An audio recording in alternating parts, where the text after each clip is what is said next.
masalah laku dari segi fizikal ataupun verbal. Kita menyakiti seseorang tu dari segi fizikal, verbal dan perbuatan kita sendiri. Bagaimana status kes buli di daerah ini? Setakat ini kes buli di daerah selama tiada peningkatan lah. Cuma cikgu pun banyak selesaikan hal dalam dalaman sesama murid-murid dengan ibu bapa yang tiada pun yang kritikal yang serius ya. Apa nasihat Puan pada murid yang terlibat pada kes buli?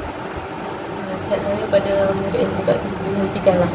Perbuatan ini tidak mendatangkan apa-apa faedah dan tak ada mendatangkan apa-apa kebaikan pun.